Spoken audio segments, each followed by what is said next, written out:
Mereka bertiga tinggal bersama dengan ayahnya di hutan. Mereka hidup serba kekurangan dan pas-pasan. Hingga suatu hari seorang teman dari ayahnya datang berkunjung dan memberikan hadiah untuk mereka. Sayangnya tujuannya ternyata bukan itu, melainkan menganu salah satu dari ketiga anak temannya tersebut. Film dengan judul Virgin People yang dirilis pada tahun 1984 yang lalu akan menceritakan kisah mereka. Suatu pagi yang cerah, tinggallah 3 orang wanita muda bersama ayahnya di hutan Filipina. Mereka sudah sejak dari kecil tinggal di sana. Anak yang paling muda bernama Talia, lalu kakak yang paling tua bernama Ikang, sementara yang terakhir ini adalah anak tengah yang bernama Aning.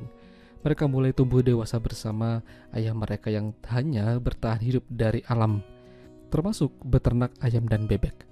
Hubungan mereka ini udah terjalin sangat erat, bahkan hampir mereka tidak terpisahkan. Tak lama datanglah seorang pria bernama Cho Ikna yang tidak lain adalah teman lama ayah mereka. Cho Ikna datang dari kota membawa banyak barang-barang untuk Ikang dan adik-adiknya. Ada baju, ada perhiasan, dan lain-lain. Cho Ikna ini udah seperti paman mereka. Dari dulu dia sering membantu mendatangkan barang-barang yang mereka butuhkan. Cho Ikna cukup terkejut dengan perkembangan Ikang dan saudarinya yang udah menjadi wanita dewasa. Setelah makan bersama, Cho Ikna mengajak ayahnya Ikang berbicara empat mata di hutan.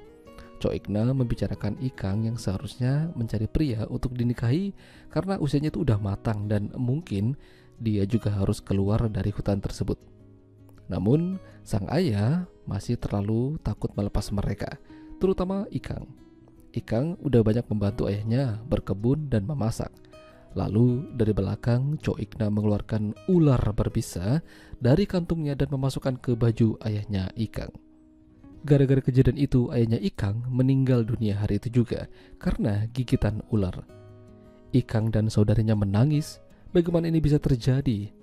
Cho Ikna mengarang cerita kalau kejadiannya begitu cepat dan tidak sempat menolong.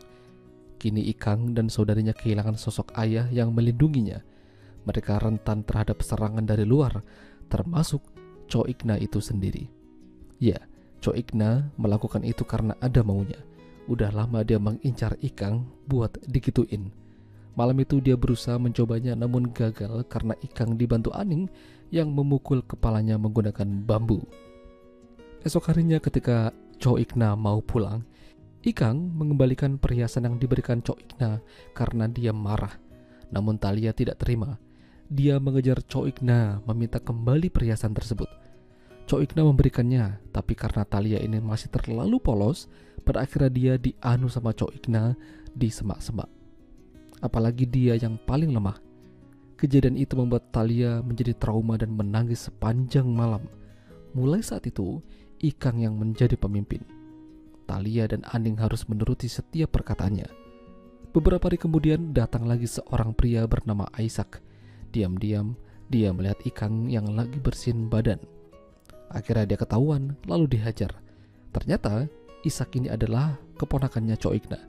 Tapi dia kesana ingin memberitahukan kalau Cho Ikna sudah meninggal. Dia sendirilah yang menghabisinya. Kenapa begitu? Cho Ikna adalah orang jahat. Dari kecil, Isaac diasuh olehnya, namun dia diperlakukan kasar dan disuruh kerja paksa. Isaac juga tahu Ikang dan saudarinya dari Cho Ikna. Merasa bukan ancaman, Isaac diperbolehkan tinggal di lingkungan mereka. Ada sebuah gubuk kecil tak jauh dari sana, bisa ditempati olehnya. Kehadiran Isaac ternyata menimbulkan rasa penasaran pada Talia. Dia mendatanginya, lalu ya begituan. Sepertinya dia udah tahu rasanya.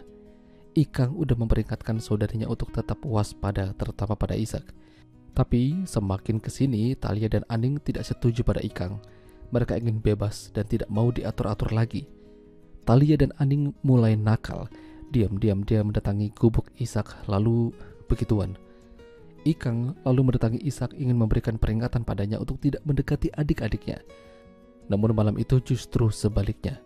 Ikang diajak nganu. Awalnya dia berontak, tapi ya begitulah. Ikang yang biasanya cemberut, pagi itu wajahnya sumringah seperti habis dapat emas. Mereka melanjutkan aktivitas seperti biasa, namun tatapan Aning pada Ikang mulai berubah. Dia tidak ingin tersaingi mendapatkan Isaac. Hari itu Aning mencoba lagi pada Ishak, namun ditolak karena ternyata Ishak menyukai Ikang. Aning kecewa berat dan sejak itu dia tidak akur sama Ikang. Mereka beraktivitas masing-masing. Aning membuat jebakan untuk babi hutan karena memang dia ahli membuat jebakan tersebut. Di sisi lain ternyata Ikang berbadan dua. Ikang awalnya marah pada Ishak, namun Ishak malah senang karena dia sebentar lagi akan menjadi seorang ayah.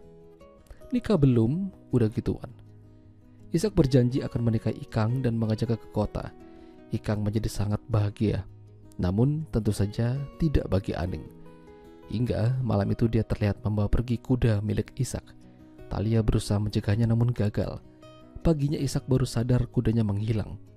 Ikang berusaha bertanya pada Aning, namun dia melihat mereka pergi membawa barang-barang. Ikang menginterogasi saudarinya, sementara Ishak terkena jebakan babi hutan. Di saat yang sama, cuaca menjadi berubah. Angin kencang dan petir mulai terdengar. Thalia diam-diam meninggalkan Ikang dan Aning yang sedang berantem. Aning tersambar petir. Ishak meninggal karena terkena jebakan yang dibuat oleh Aning, dan itu memang disengajanya. Ikang pendarahan. Dia berjalan mencoba mencari bantuan, namun sepertinya itu adalah hal yang mustahil. Sementara Thalia berhasil sampai ke kota. Pada akhirnya persaudaraan mereka berakhir tragis. Kehilangan sosok ayah membuat mereka menjadi liar dan saling membenci satu sama lain. Itulah tadi alur cerita film Virgin People. Jika kalian suka dengan video ini, jangan lupa untuk tinggalkan like dan sampai jumpa lagi.